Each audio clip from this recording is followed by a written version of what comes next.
नमस्ते बच्चों। इस वीडियो में हम लोग क्लास 10 का जो मेटल्स एंड नॉन मेटल्स नाम का जो चैप्टर है इसको कवर अप कर रहे हैं केमिस्ट्री का।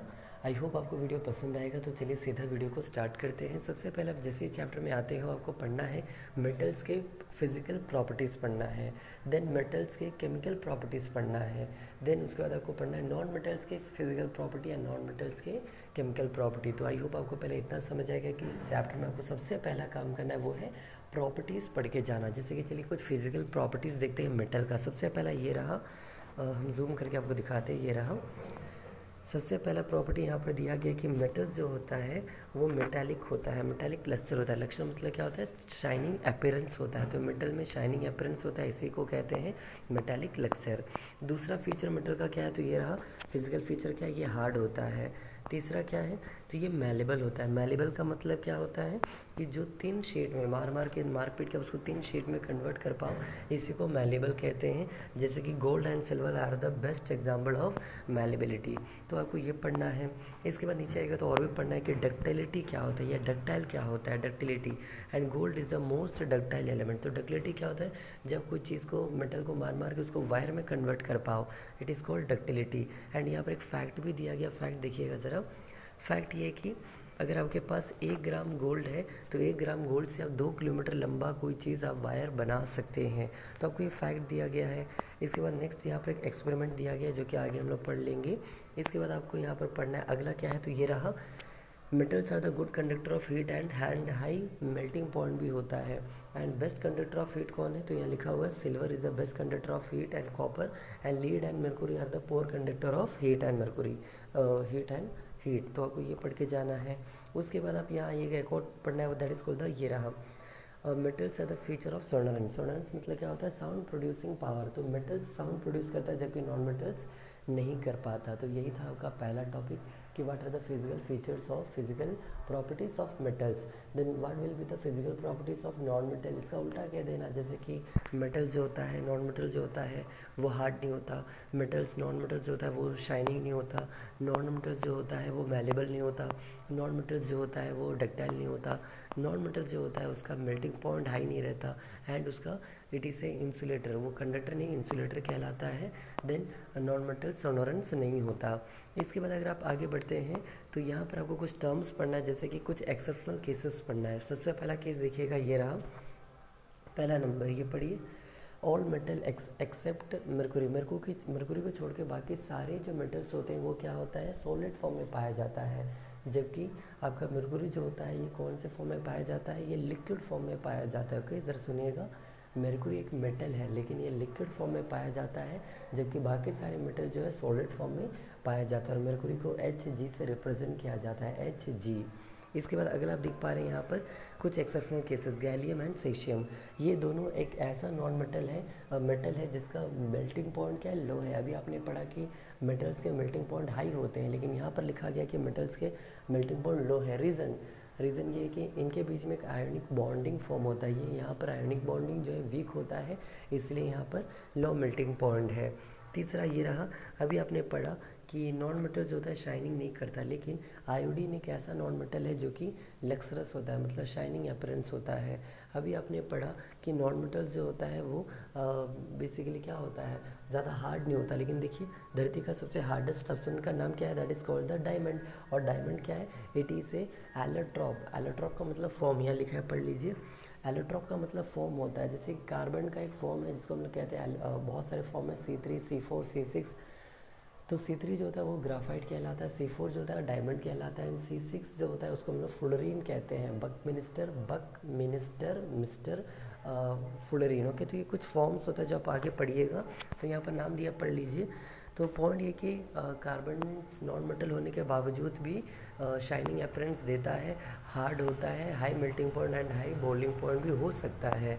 एंड एक और बात, जब एक मेटल को नॉन मेटल को आप एक ऑक्सीजन के साथ रिएक्ट करवाओगे, मेटल को ऑक्सीजन के साथ रिएक्ट करवाओगे तो वो क्या प्रोड्यूस करेगा? Basic oxide. जरा सुनिएगा, अगर एक मेटल को ऑक्सीजन के साथ रिएक्ट करवाओगे तो वो बेसिक ऑक्साइड फॉर्म करेगा, लेकिन एक नॉन मेटल को अगर ऑक्सीजन के साथ रिएक्ट करोगे तो एसिडिक ऑक्साइड को फॉर्म करेगा। तो आपको ये बात भी जान के रखना है। एंड इसके बाद यहाँ पर कुछ सवाल है, जैसे कि सवाल देख लीजिए ज़रा जल्दी से। पहला सवाल, ऐसा कौन सा मेटल है जो रूम टेम्परेचर में लिक्विड फॉर्म में होता है? अभी आपने आंसर सुना मरकरी। ऐसा कौन सा मेटल है जिसको आप चाकू की मदद से भी आप आराम से काट सकते हैं? ये भी इसी में पढ़ना था आपको कहीं पर, यहीं पर कहीं पढ़ना है। ये रहा आंसर, पढ़ लीजिए। लिथियम, सोडियम, पोटेशियम इतने सॉफ्ट होते हैं कि आप इनको चाकू से भी काट सकते हैं। तो ये हो गया। अगला सवाल, बेस्ट कंडक्टर ऑफ हीट कौन है? तो आपने अभी देखा सिल्वर होता है। पोर कंडक्टर ऑफ हीट कौन होता है? लीड या लेड कहते हो, पीबी जिसको कहते हो, ये हो गया। तो ये पहला आपने जो भी पढ़ा it is the physical properties. अब केमिकल प्रॉपर्टीज़ की ओर बढ़ते हैं। केमिकल प्रॉपर्टीज में अगर आप आते हैं तो आपको यहाँ पर क्या पढ़ना है बेसिकली, जैसे कि आपको ये पढ़ना है high melting point, high boiling point, तो यही सब टर्म्स है। या हाई टेंसाइल स्ट्रेंथ, टेंसाइल क्या होता है कि घिंचाव, स्ट्रेस कितना ज़्यादा है, तो स्ट्रेस ज़्यादा किस में होता है? मेटल्स में, जबकि नॉन मेटल्स ज़्यादा घिंचाता नहीं है। ओके, एंड और भी केमिकल प्रॉपर्टीज है, जैसे कि पहला सवाल, व्हाट हैपन्स व्हेन, यहाँ पढ़िएगा, ये हम पढ़ रहे हैं, what happens when metals are burned in air. जब एक मेटल को एयर का मतलब O2 मान के चलिए ऑक्सीजन, तो एक मेटल को ऑक्सीजन के साथ रिएक्ट करो तो क्या प्रोड्यूस होगा? मेटल ऑक्साइड प्रोड्यूस होगा। एग्जाम्पल, एक मेटल का नाम ले लीजिए Mg, मैग्नीशियम, और ऑक्सीजन के साथ रिएक्ट करवाइए, Mg + O2 = MgO, तो मैग्नीशियम ऑक्साइड क्रिएट होगा। यही तो यहाँ भी कह रहा है। दूसरा एक्सपेरिमेंट, चलिए और एक टर्म दिखिएगा, यहाँ पर आपको एक टर्म दिखाते हैं, ये रहा। यहाँ पर एक वर्ड पढ़िए, that is called amphoteric substance. What is called amphoteric oxide? आपसे सीधा पूछ देगा तो आंसर क्या है? कुछ मेटल ऑक्साइड ऐसा होता है जो एसिड एंड बेस दोनों के साथ रिएक्ट कर सकता है और सॉल्ट प्रोड्यूस करता है, सॉल्ट एंड वाटर, जैसे कि ये रहा आपका एग्जाम्पल। तो ऐसा केसेस में इसको क्या कहते हैं? इसको कहते हैं एम्फोटेरिक ऑक्साइड्स कहा जाता है। ये भी हो गया। इसके अलावा कुछ यहाँ भी ये पढ़ सकते हैं, एक ये मेटल ऑक्साइड, ज़रा याद कीजिएगा, पहले मेटल ऑक्सीजन के साथ मिक्स होकर मेटल ऑक्साइड बनाएगा, और यही मेटल ऑक्साइड जब वाटर के साथ मिक्स होगा तो वो क्या प्रोड्यूस करेगा? वो एल्कली प्रोड्यूस करेगा, और एल्कली का एग्जाम्पल यहाँ दिया गया, ये भी पढ़ लीजिए। इसके बाद यहाँ पर कुछ सवाल आपको सीधा पूछा जा रहा है, जैसे कि देखिए सवाल दिखा रहे हैं, कुछ मेटल जैसे कि पोटेशियम और सोडियम जो होता है बहुत ही जल्दी रिएक्ट कर जाता है, इसलिए इसको किस में रखा जाता है? हम लोग केरोसिन में रखते हैं। तो ये आपको ये बातें याद रखना चाहिए कि इसको बंद क्यों रखा जाता है या केरोसिन में क्यों रखा जाता है, यहाँ लिखा हुआ है। एग्जाम में ये पूछ भी देगा, वाई सोडियम और potassium is kept in kerosene, क्योंकि केरोसिन में ऑक्सीजन नहीं होता, और ऑक्सीजन जब नहीं होगा तो रिएक्ट नहीं करेगा, जबकि सोडियम और पोटेशियम हाईली रिएक्टिव एलिमेंट्स है, तो इसलिए इनको केरोसिन में रखा जाता है। तो कुछ सवाल आपको यहाँ मिलेंगे। ये एक और सवाल पूछेगा, जैसे कि मैग्नीशियम हो गया, एल्यूमिनियम हो गया, जिंक का कोटिंग क्यों करवाया जाता है? तो इसका आंसर भी आप यहाँ पढ़ लीजिए, क्योंकि इससे क्या होता है? रस्टिंग कम होता है, जिसको आप लोग कहते हो कोरोशन भी कहते हो, इसे प्रिवेंट करने के लिए किया जाता है। तो इस तरह यहाँ पर बहुत सारा सवाल है, आप ये देख के पढ़ सकते हैं। यहाँ पर एक प्रोसेस का नाम पढ़ लीजिएगा, that is called anodizing. Anodizing एक ऐसा प्रोसेस होता है जिसमें आप क्या करते हो? एल्यूमिनियम ऑक्साइड का या एल्यूमिनियम का कोटिंग करते हो, इससे क्या होता है? कोरोशन जो है ये प्रिवेंट होता है। तो ये सब चीज़ें हैं।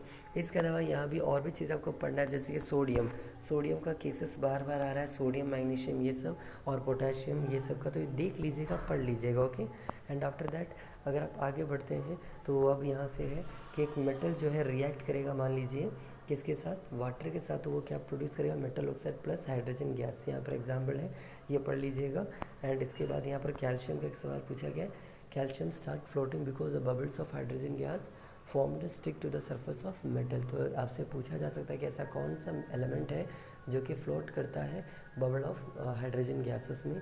या मैग्नीशियम से पूछा जा सकता है कि मैग्नीशियम कोल्ड वाटर के साथ रिएक्ट नहीं करता, इसका रीज़न बताइए, जबकि हॉट वाटर के साथ रिएक्ट कर सकता है। तो आपको इस तरह का सवाल आपसे पूछा जाता है। देन आपको इसके अलावा यहाँ पर एक चीज़ पढ़ना है जिसको हम लोग कहते हैं रिएक्टिविटी सीरीज़ कहा जाता है, वेरी इंपॉर्टेंट। उससे पहले ये चीज़ें आपको पढ़ लेना है। यहाँ पर भी कुछ बातें बोला गया है, वो हाइड्रोजन गैस से रिलेटेड ही वाला सवाल है, एंड मैग्नीशियम से रिलेटेड। एंड दो नाम पढ़ लीजिएगा, exothermic reaction and endothermic reaction, आपको ये भी पढ़ के जाना है। और यहाँ पर एक वर्ड आप देख पा रहे होंगे, जैसे कि सॉरी आगे है वो चीज़, ये रहा जो बोल रहे थे रिएक्टिविटी सीरीज़ पढ़ लीजिएगा। और यहाँ भी एक सवाल है, हेडिंग पढ़िएगा, ये रहा, how do metals react with solution of other metal salt. तो इसका आंसर आपको मिलेगा, ये रहा, the answer is called displacement reaction, जो कि ऑलरेडी आपने चैप्टर 1 में पढ़ लिया है, यहाँ पर लिखा हुआ है। एक और सवाल ये भी पढ़ लीजिएगा, what is called aqua regia. तो एक्वा रेजिया जो होता है ये रॉयल वाटर को कहा जाता है, इसका रेशो 3:1 में मिक्स होता है। इसमें क्या क्या मिक्स होता है? तो nitric acid plus hydrochloric acid होता है, सब यहाँ लिखा हुआ है, आप पढ़ लीजिए। तो ये इंपॉर्टेंट है, एक्यूरेसी आप पढ़ के जाइएगा। इसके बाद आपका टॉपिक स्टार्ट होता है, दैट इज़ कॉल्ड द कुछ क्वेश्चन है। ये क्वेश्चन आपने अभी कर लिया, जैसे कि सोडियम को केरोसिन में डाल के क्यों रखा जाता है, आई होप ऑलरेडी देख लिए। कैल्शियम एंड पोटेशियम वाटर के साथ कैसे रिएक्ट करेगा, अभी भी ये भी आपने अभी देख लिया कि पोटेशियम जो होता है मैग्नीशियम कैसे रिएक्ट करेगा। तो यही सब पूछेगा, ठीक ठाक एग्जाम होगा आपका जो भी है। इनमें चैप्टर अच्छा है, अच्छा खासा चैप्टर है। उसके बाद यहाँ पर एक सवाल है, how do metals and non metals react, है ना। मेटल्स एंड नॉन मेटल कैसे रिएक्ट करते हैं। अगर आप पूछे सर इस टॉपिक में पढ़ना क्या है, तो इस टॉपिक में आपको पढ़ना है, इस टॉपिक के अंदर आपको पढ़ना है जैसे कि what is called electronic configuration, what is called valency, what are ionic compounds and what are the properties of ionic compound. आपको ये सब पढ़ना है। आउटरमोस्ट शेल के बारे में आपको जानिएगा कि एलिमेंट शेल ऑलरेडी आपने पढ़ा है, स्ट्रक्चर ऑफ एटम क्लास 9 में, और स्टेबल एलिमेंट कब कहलाता है, अनस्टेबल कब रहता है, ये सब यहाँ भी आपको पढ़ना है। सोडियम एंड क्लोराइड का एक एग्जाम्पल दिया, NaCl का कहानी बताया गया आपको यहाँ पर। एंड इसके अलावा प्रॉपर्टीज़ ऑफ आयनिक कंपाउंड जो बोल रहे थे कंफर्म, इससे एक सवाल आपसे पूछेगा ही पूछेगा। और यहाँ पर दो नाम आप देख पा रहे होंगे, कैटियन एंड एनियन, इसको कटायन और अनायन भी कहा जाता है। आपसे ये भी पूछेगा व्हाट दिस डिफरेंस, या किस में होता है पॉजिटिव चार्ज और किस में होता है नेगेटिव चार्ज। एक्सपेरिमेंट भी आने की संभावना बहुत ही ज़्यादा है। इसके अलावा अगर आप आगे बढ़ते हैं तो यहाँ पर कुछ पढ़ने के लिए, जैसे कि ये रहा, यही बोल रहे थे what are the general properties of ionic compound. तो ये सारे प्रॉपर्टीज़ दिया है, लिख के ले लीजिए, इसमें से एक सवाल आपका आएगा ही आएगा। पूरा चैप्टर छोड़ दीजिए, लेकिन इस 4 टॉपिक्स में से, ये 4 जो point number 1, point number 2, point number 3, point number 4, इसमें से एक चीज़ कंफर्म आएगा।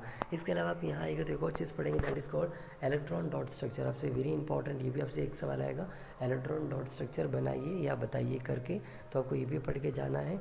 इसके बाद आपका टॉपिक यहाँ से बिल्कुल चेंज हो जाता है। यहाँ से आपका एक नया टॉपिक स्टार्ट होता है जिसका नाम है extraction of metal and purification of metal. आपने कहीं पढ़ा होगा, धरती में कोई भी जब चीज़ पाया जाता है एलिमेंट, वो पहले मिनरल्स के रूप में पाया जाता है, मिनरल से और बनता है और से उनका बनता है उनका मेटल्स। तो यही है कि मेटल्स कैसे एक्सट्रैक्ट होता है, उसका पूरा स्टोरी दिया गया है। उसके बाद यही रिएक्टिविटी सीरीज़ दोबारा यहाँ पर भी दे दिया गया है, रिएक्टिविटी सीरीज़, इसको एक्टिविटी सीरीज़ भी कहते हो। इलेक्ट्रोलिसिस प्रोसेस क्या होता है आपको ये पढ़ के जाना है। इसके अलावा 2 टर्म्स पढ़ के जाना है, जैसे कि ये रहा वो टर्म कैल्सिनेशन और रोस्टिंग में डिफरेंस क्या होता है आपको ये पढ़ के जाना है टर्म्स में।